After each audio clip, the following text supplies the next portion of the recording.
Bonsoir mesdames et messieurs et bienvenue à Perspective. Après avoir retourné à Rome pour l'audience générale, Benoît XVI a repris son cycle catéchétique consacré à l'école de la prière. Le pape a choisi de commenter le psaume 3 qui rapporte la fuite de David lors de l'usurpation de son fils Absalom. Selon Benoît XVI, le psalmiste exprime à la fois la souffrance du juste face à ses ennemis et sa confiance que Dieu sera toujours présent même pendant les moments difficiles de la vie. Le défi pour le croyant est de savoir entendre la voix réconfortante de Dieu. Voici un extrait de l'audience générale.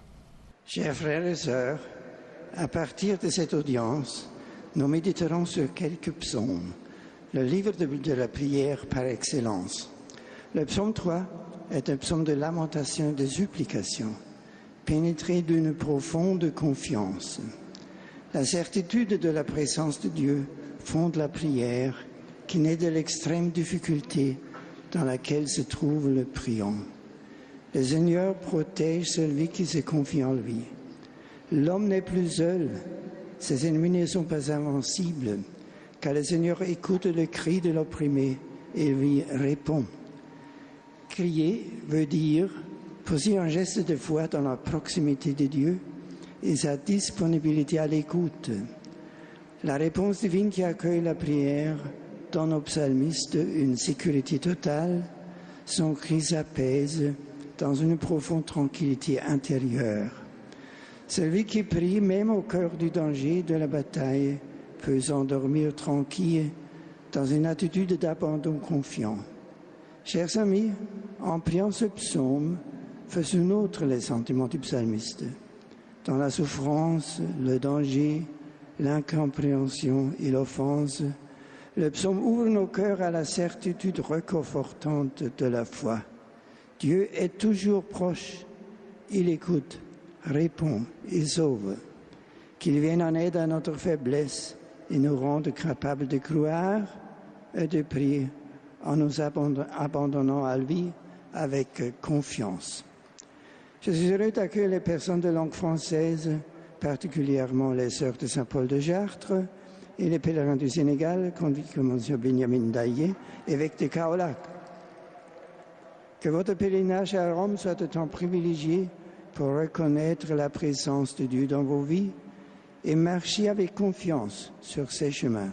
Avec ma bénédiction apostolique. Depuis la fin du mois de juillet, l'Église en Irlande a été secouée par un rapport gouvernemental prétendant que le Vatican aurait empêché des enquêtes sur la pédophilie dans le diocèse de Cloyne.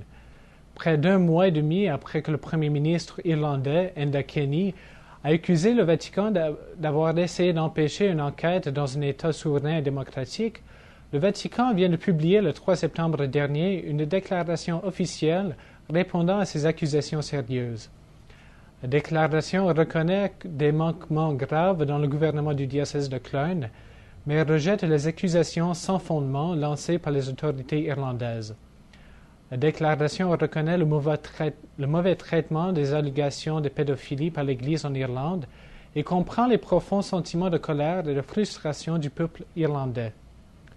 Toutefois, la déclaration veut préciser que le Saint-Siège n'a jamais agi de façon à contrecarrer les enquêtes sur la pédophilie dans le diocèse de Cloyne. Enfin, le Vatican accueille les observations et les suggestions utiles afin de combattre avec détermination le crime effrayant de la pédophilie.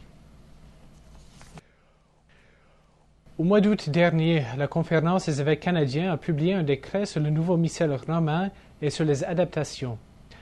Les normes proposées pour le décret seront mises en vigueur dans toutes les paroisses anglophones et francophones du Canada le premier dimanche de l'Avent. Les catholiques anglophones verront des grands changements avec l'utilisation d'une nouvelle traduction du missel romain. Les changements pour les paroisses francophones touchent au rituel du mariage, auquel les évêques canadiens ont porté des adaptations qui ont été confirmées par le Saint-Siège. Pour plus d'informations, consultez le site web de la CECC à cccb.ca. Et c'est tout pour aujourd'hui. Bonne soirée et à la prochaine.